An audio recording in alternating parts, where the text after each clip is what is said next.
Welcome everyone from Yerushalayim, Ira Kodesh, Parsha de Shavua, brought to you by Be There Israel and Or Chadash. Please tell your friends to tune in, live streamed or archived every week by Tuesday, Bezrat Hashem. Tonight we're learning Parsha Trugman, and we're going to start with an introduction. The introduction to Parsha Trugman is the Torah is shifting gears. That up to Parsha Trugman is the creation of the world, the formation of the Jewish people,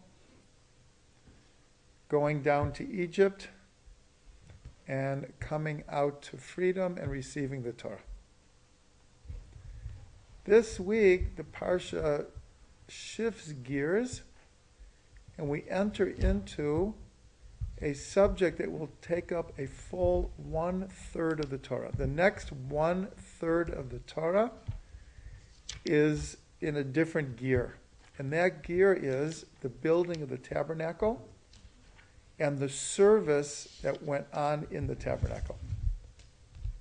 Except for 2 or 3 stories, the next 15 to 18 weeks is taken up with the building of the tabernacle and the service that happened in the tabernacle. So obviously, the Torah thinks this is pretty important, and God thought it was very important. But we have a problem here. We have a problem for people who are not especially religious, and even people who are religious. And the problem is that a lot of people, when they come to these parshas, they shut down because they're full of details of a tabernacle that we no longer have, and they explain a type of service that we no longer have, led by the Kohanim, the priests, and the Levites, who we still have, but they don't do the same service. So a lot of people, they get to these parshas, and they I don't understand. I can't relate. I'm bored. Mm-hmm.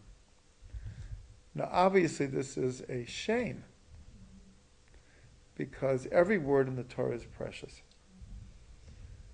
And that God deemed it important enough that a whole 1/3 of the Torah should be filled with this tabernacle and what we did in it.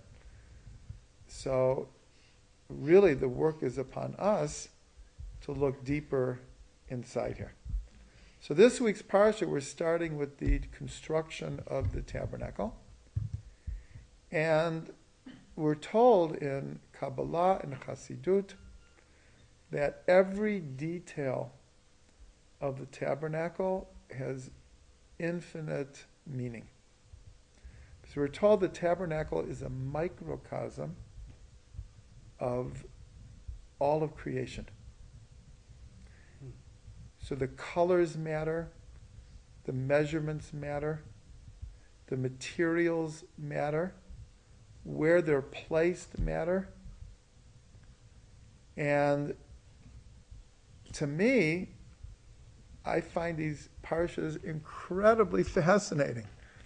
I'm not exactly sure why people just are turned off to them because they're so full of symbolism and so full of beautiful teachings that people need to look into the commentaries.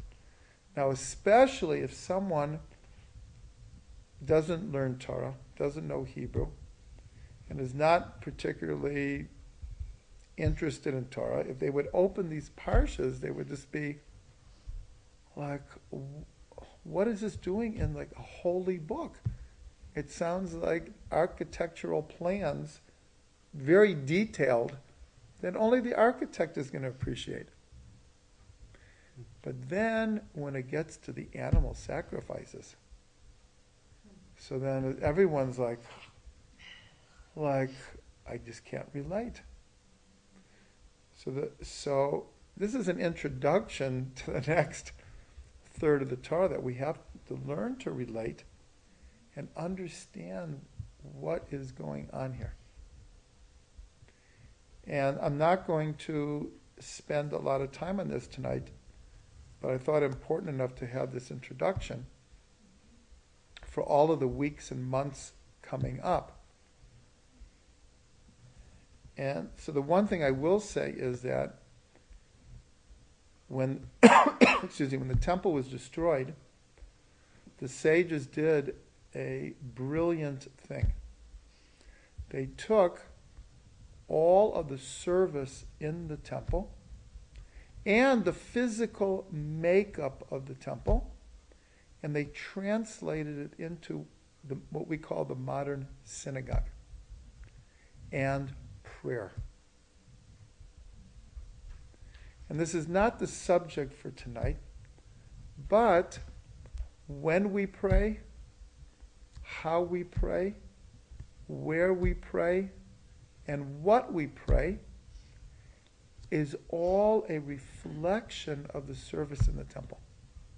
And that's why it's so important not to skip over these parshas and think, we don't do any of this anymore, I can't relate. It's not true. We do all of it today. It's just been translated into different language. So this is incredibly important. The most obvious thing that the sages themselves said, that the prayers come to replace the sacrifices. So the fact that we pray 3 times a day is based on the sacrifices. The idea that we have an additional prayer on Shabbat and holidays is because there was an additional sacrifice in the temple. And when we daven the morning prayer is according to when we brought the morning sacrifice. And when we daven the afternoon prayer is when we brought the afternoon sacrifice. And again, where the person who prays stands, and wearing and some of the symbolism of a talit, and having what's called a ner tamid, an everlasting light, like right over there, and having the ark where the Torah is kept. All of this is taken from the physical structure of the temple, and it would be a whole class to go through the morning service and to show how every segment of the morning service corresponds to part of the service in the temple. So that's why it's important to learn these parshas, because to say, well, I can't relate because we don't have any of this anymore, is only true on the outside level.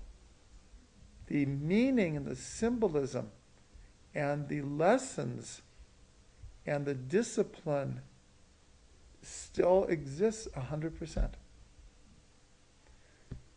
So that's an introduction, and certainly over the next amount of time we will be delving into some of this symbolism, some of the significance of all of this. But tonight I wanted just to pick one object in the temple, and instead of doing an overview of many, many, many different ones, I decided just to take one and delve into it in greater detail in order that we would have a taste of what some of the meaning here is. And then we could look at the other objects in the tabernacle and do the same thing. So tonight we're going to discuss the menorah, the 7-branched candelabra that was in the tabernacle. And of course, the tabernacle is a model for the temple. The first and second temple were modeled on the tabernacle. So even though the tabernacle, it existed for more than 40 years, because from the time we came into Israel, it was a good 300 years, or actually a little bit more, until we actually built the temple. And so the tabernacle, the Mishkan, was still being used. Okay, so let's look at the menorah. For those who want to follow, it's on page 450 of the Art Scroll, the beginning of Shlishi. It's chapter 25, verse 31. That begins the explanation. And like almost everything in the tabernacle, it gives us the description and the dimensions, but it doesn't say anything about the meaning. That was left for us to delve into. And of course, we have the oral tradition. But the actual description doesn't even tell us really what the function of the menorah was. So let's look at, we'll start from like the more general and work down to the more specific.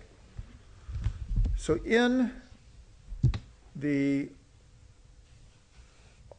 in the inner sanctum, there were really 4 elements. There was a menorah.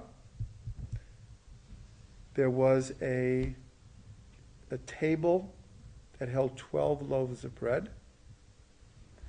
There was a relatively small incense altar.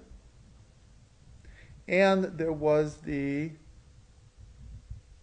curtain in front of the Holy of Holies. The Holy of Holies, in a sense, stands by itself. So there's really 3 things outside, but also the Holy of Holies. That's where the ark was kept, and in the ark were the tablets and the original Sefer Torah that Moshe wrote. And then a few things were added along the way. There was a bottle of man was kept, and the staff of Aharon, when a miracle occurred and it flowered, that was kept in there as well. The broken tablets were also kept in there. So we're going to look at the menorah. So we're told that the 2 elements that were across from each other were the menorah in the south and the table of the showbread on the north. And we're told that if you want to be wise, turn to the south. And if you want to be wealthy, turn to the north. And these are connected to these 2 elements. The menorah was kept in the south, and its main function was light. The showbread was symbolic of sustenance. So here you have the physical and the spiritual. And that's why we have the expression, Im ein kemach, ein Torah. If there's no bread, there's no Torah either. In other words, God doesn't expect us to starve in order to learn Torah. If we don't have bread, we can't concentrate properly. We can't take care of our family, take care of our families. So there has to be physical, material sustenance. On the other hand, we also have the expression, im ein Torah, ein kamach. If there's no Torah, there's no bread either. And that doesn't mean there's no physical bread, but there's no real sustenance. In other words, someone could have, a mansion and 3 summer houses, 6 cars, and be the most miserable person on earth. All of the bread in the world does not guarantee happiness, as everyone knows. So the menorah was for light.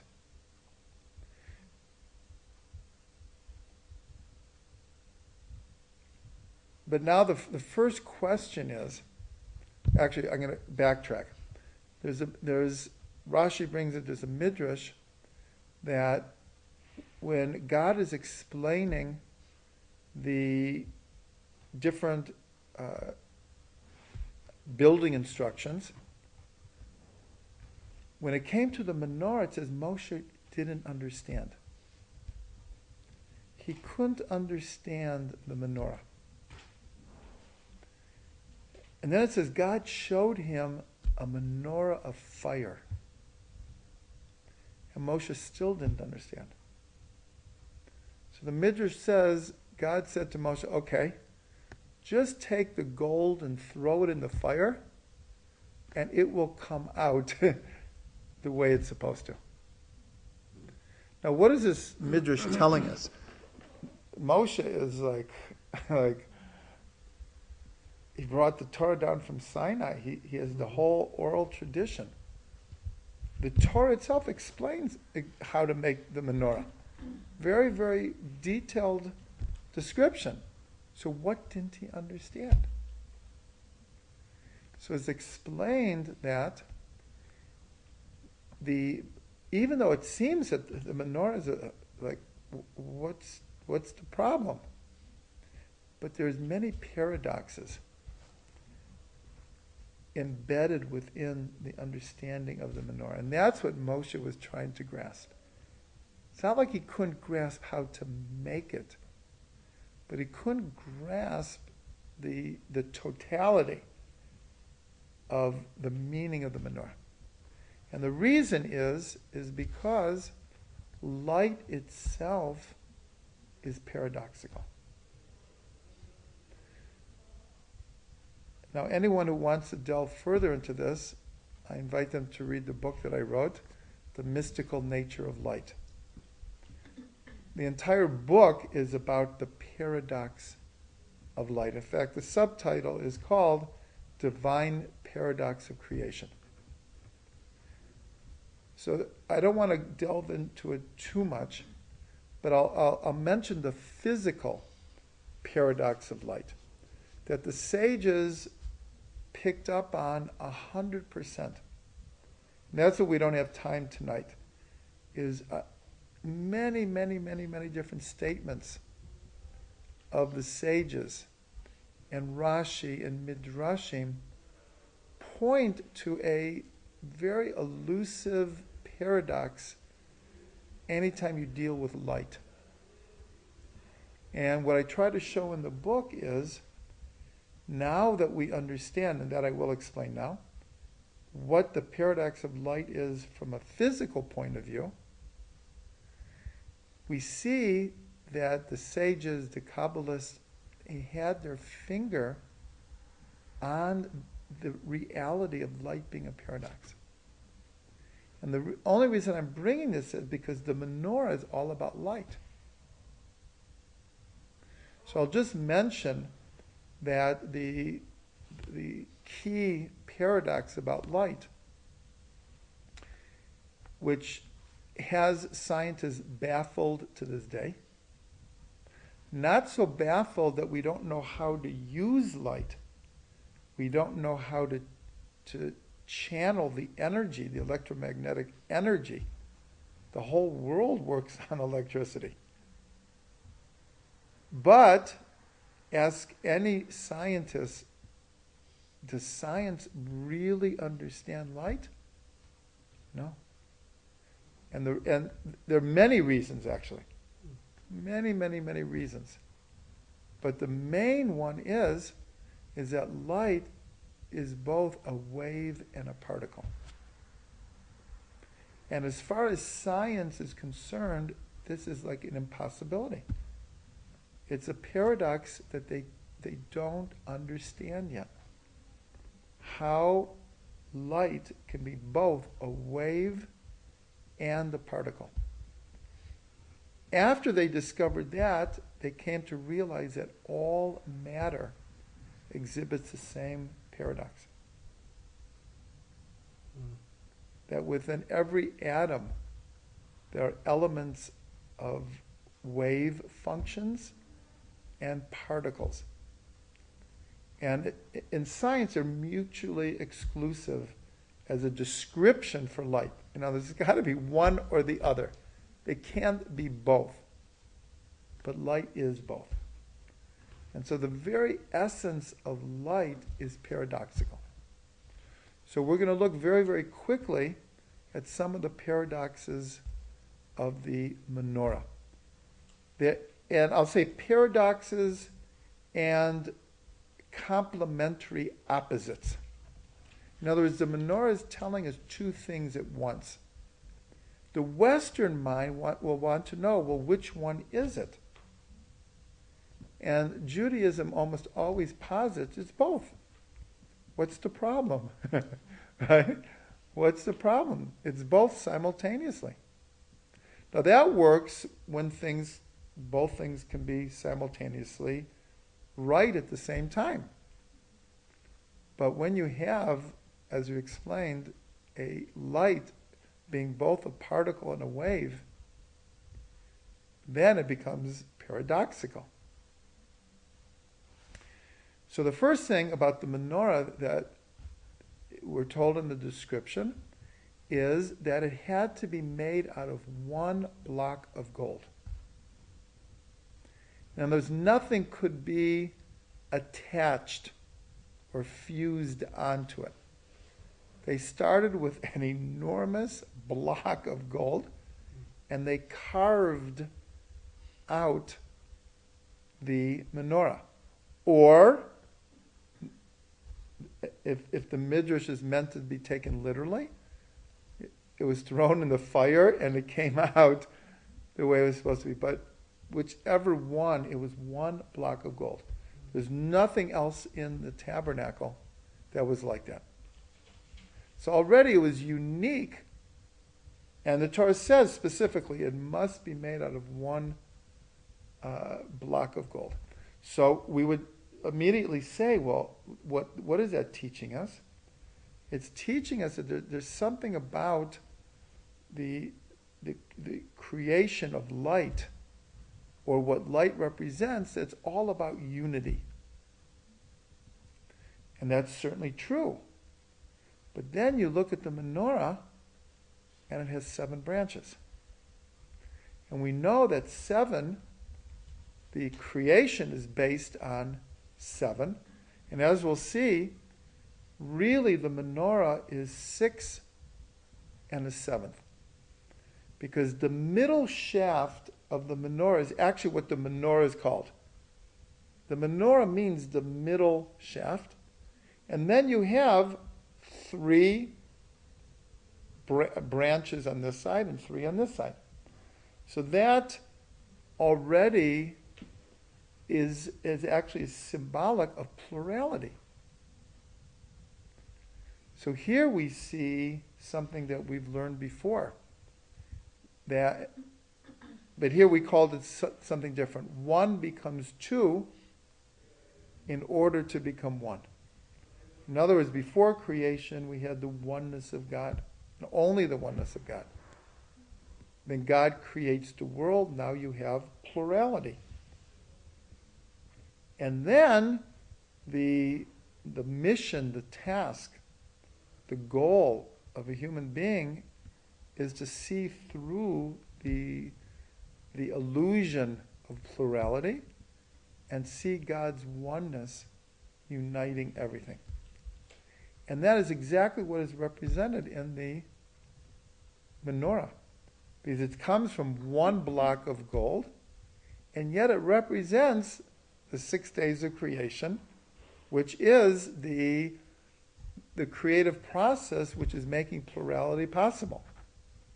So you have the same symbol is representing both unity and diversity. Is the three maybe three dimensions?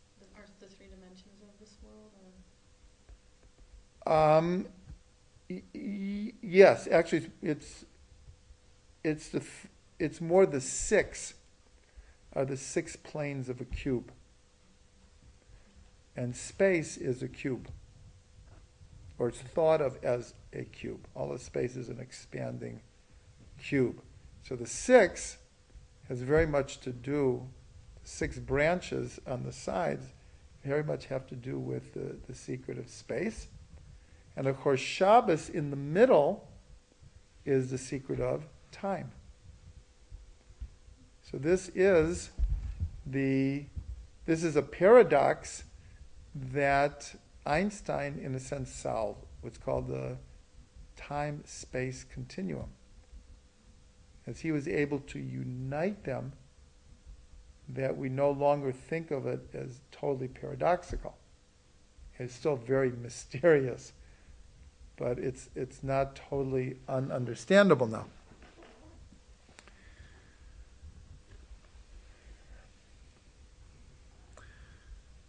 Not only that, but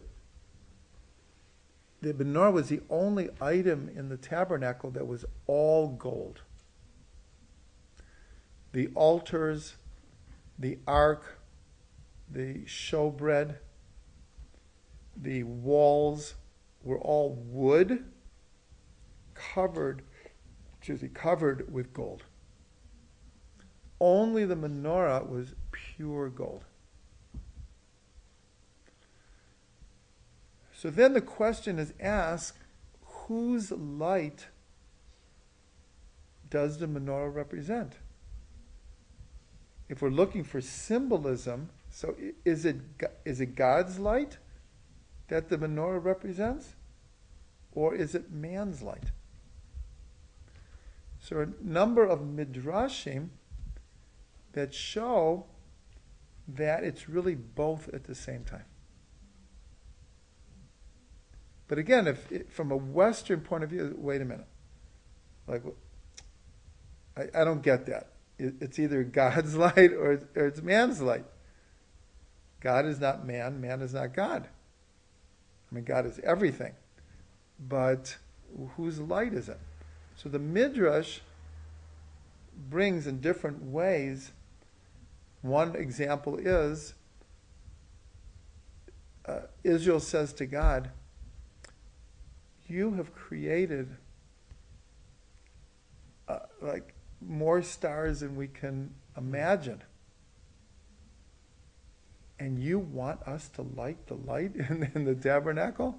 Like, in other words, like it's like a candle in the light of the sun. Like, what is our lighting this menorah going to do? You are the creator of light. Let us see light in your light. That's a verse from Psalms. Let us see light in your light. And God answers back, your menorah means more to me than all the light in the world. All the stars in heaven don't mean as much as you're lighting these lights. And there's a number of other midrashim that kind of go back and forth between God. Israel saying, God, it's your light. And God is saying, no. I want your light. So here's another thing that is, we'll call it complementary. But still, it's somewhat paradoxical, because that leads to the next question. is this infinite light or finite light? So initially we'd say it's finite light. They put oil, they put wicks, and they lit it. It's physical light. And yet we're told that the light from the first day of creation was hidden away. So they ask, well, where was it hidden? So a number of answers are given, and one of them is in the light of the menorah. You might think it's physical light, and it looks like physical light, but there's also an infinite light embedded and clothed in this light. So it's both infinite and finite at the same time. And then we have another beautiful complementary aspect of the menorah that Rabbi Raphael Shimshon Hirsch discusses at great length in his commentary.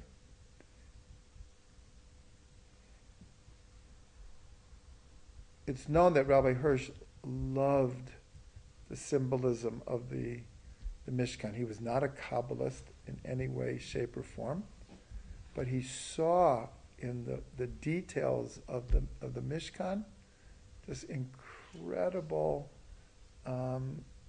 meaning for us today. And he wrote at great length about it. So if anyone has not read his commentary, it's especially in these parshas, it's very, very instructive. So he points out that gold, there were three metals in the Mishkan: gold, silver, and copper.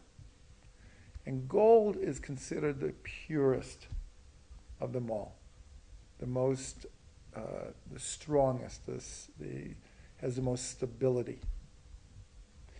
But then he points out that something I'll get into now, in the description of the menorah, it sounds like it's a tree. Because on the different branches, there were three decorations. There were cups, knobs, and flowers. And it's actually, in the Torah it says they were almond flowers. They were shaped like almond flowers. We're told that the cup is the petal that is holding the seeds. And the knobs, the Gemara says they were like a certain type of apple. So here you have the menorah having all of the symbolism of a tree. And it actually says perach, flower. These were the decorations. So Rabbi Hirsch points out that here on one hand, it's made out of gold, pure gold, which represents steadiness, stability. Nothing can move me. On the other hand, it's like a tree which blows in the wind, which goes through its seasons of change and life and death, and is a constant state of renewal. So he says that this is a paradigm for how a person needs to be in the world. Needs to be both steady, strong, unmovable, and at the same time, when the situation calls for it, to know how to bend in the wind, and like we say, bend over backwards if the situation calls for it. The great art of life is to know when to be which. sometimes we have to draw a line, a red line, and like, I don't move from here. In another situation, that would be the most foolish thing in the world to do. So to know when change is called for, adaptability, being able to go with the punches, and when to hold your ground and not move. So he said they're both represented by the menorah. So now that we've mentioned that the menorah is like a tree, so we'll ask, which tree? So we're told the tree of life. That's what the menorah represents. The tree of light. And the light is the light of Torah that shines from the tree of life. Why would we put those two together? Because we have a verse that says, Eitz Chaim, talking about the Torah, Eitz Chaim hi, Lamacha Zikim ba. The Torah is a tree of life for those who hold on to it.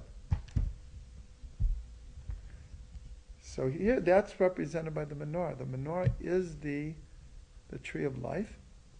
And here, the tree of life is represented by light.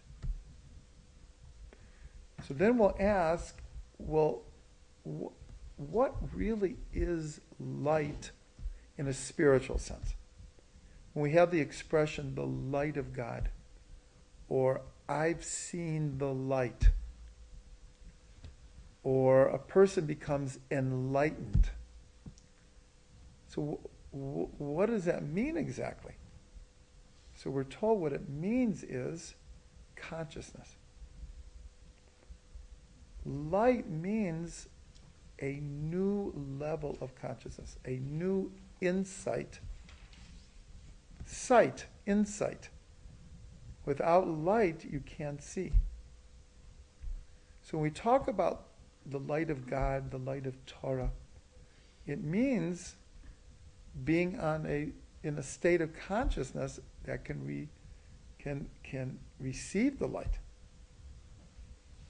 That's what it means to be enlightened, is to allow one's consciousness to be full of light.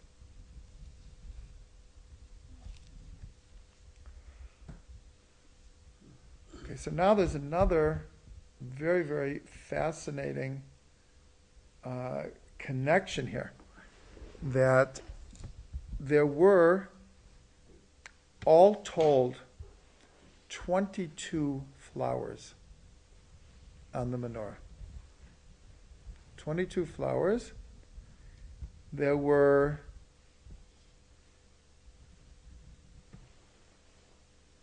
9 cups.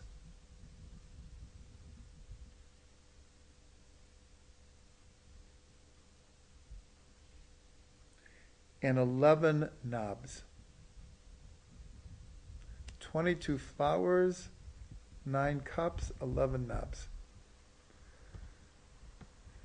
So what does this symbolize? And I'll mention one other thing. The menorah was 18 tefachim high. What is 18 what word in Hebrew is 18? No, what word is 18? Gematria? Chai. Chai. And it represents the tree of life. Chai is life. It was 18 tefachim is a fist. It was 18 tefachim high, tree of life. And this tree of life had 22 flowers, 11 knobs, and 9 cups. So, in the beginning of Sefer Yetzirah, it says, with 32 pathways of wisdom, God created the world.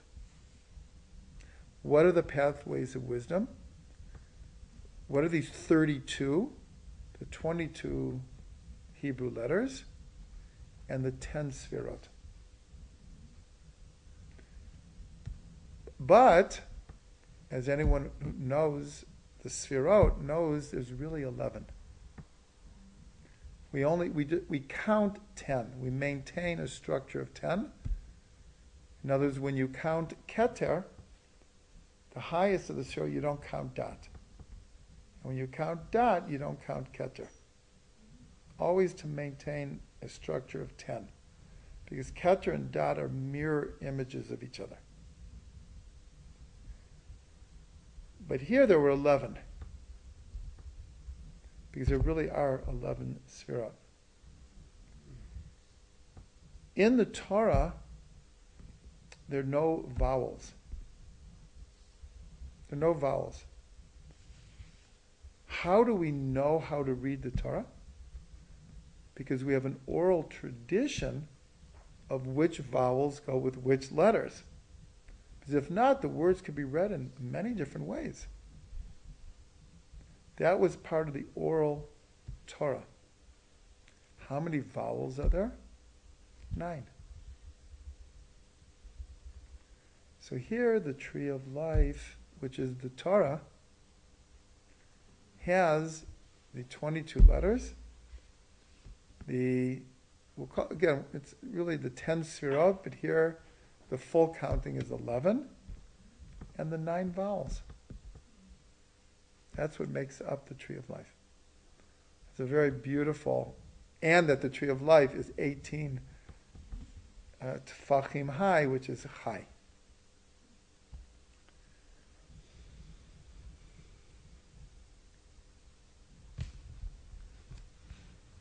Okay, so one last very interesting idea here.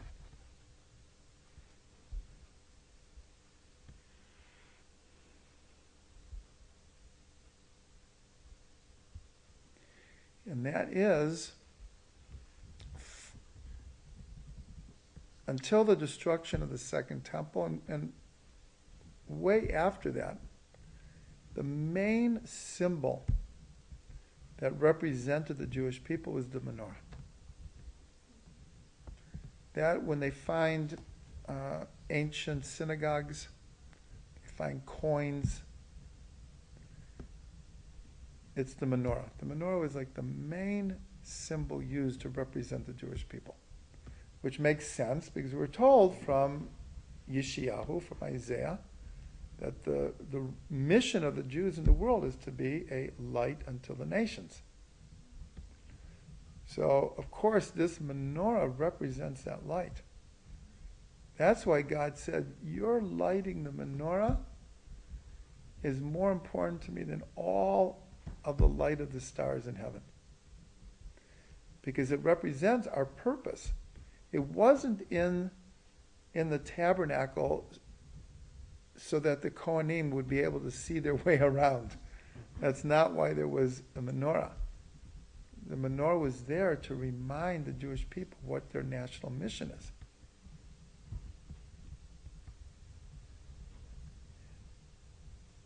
Nowadays, if you ask, what is the main symbol that Jews are known by around the world? The Magen David. Magen David. So there's a very, very fascinating discussion, and I'm actually working on this now, is like, how did that happen? How did it happen that the Magen David, which for most of Jewish history, it was a part of Jewish tradition, but it was very hidden. It was not a main symbol, but it's there. But it wasn't in the limelight. And then some people claim it's only the last 200 years. I claim differently. It's more like 700-800 years. The Magen David more and more became the main symbol. But what's interesting, the only reason I bring it up here, is when you look at the Magen David, so you see that there are 6 smaller triangles, and a middle space, a middle hexagon. There's a hexagon surrounded by 6 triangles. So this is the same structure as the menorah. The 6 smaller triangles are like the 6 branches, and the middle section is just like the menorah, that the middle was the main focus. It was Shabbat. So here, in both the menorah and the Magen David, the 6 represent the 6 days of the week, the 6 days of creation. As we said before, the 6 planes of space, of 3-dimensional space. And the middle of the Magen David and the menorah represents Shabbat. And Shabbat is the secret of time. So here it's a very interesting idea that throughout history we've had like 2 main symbols. But when you really look at them, they both have the same symbolism, same representation.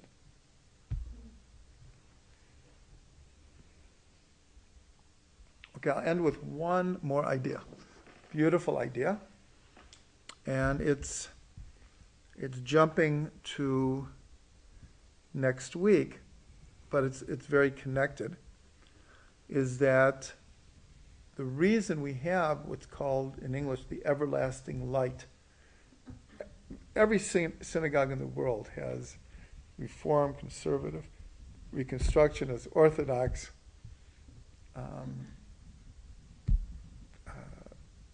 New Age, whatever, has a everlasting light. And we get that from the fact that the menorah was lit every day. And we're told by a miracle, one of the lights stayed lit until the next lighting. And in next week's Parsha, it describes the lighting of the menorah as a ner tamid. And that's what the everlasting light is called in Hebrew, is a ner tamid, which means a continual or everlasting light. So the numerical value of ner tamid is 704, which equals Shabbat, in or on Shabbat. So what is the first thing we do to usher in Shabbat? We light candles. Because that represents everything that Shabbos and holidays, also when holiday comes in, we usher it in.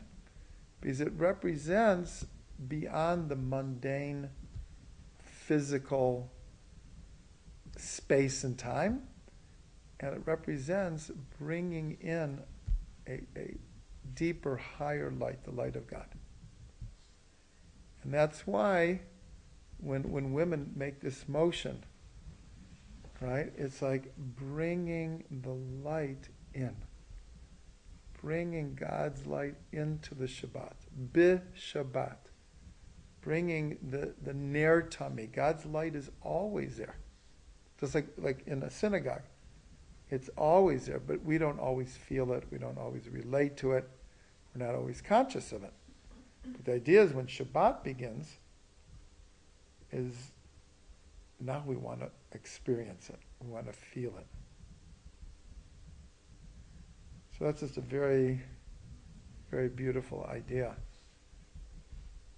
connecting to Shabbat. Okay, so we'll end with a bracha. And the blessing is that everyone who is listening should take the time and effort and find those commentaries, those books, those classes online. Google Google symbolism of the tabernacle, and really delve into it, because it's a crime, it's a shame that people have the attitude that, well, this part of the Torah, like, I kind of like skip over. That's not the right attitude. And if people make the effort, I'm sure everyone will see the incredible treasures and wisdom and secrets that are hidden in what appears to be, just detail and things that don't relate to our life, but we'll see that they relate very, very much.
V'zimrat kam b'yehi l'Yeshua azim v'zimrat kam b'yehi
nai.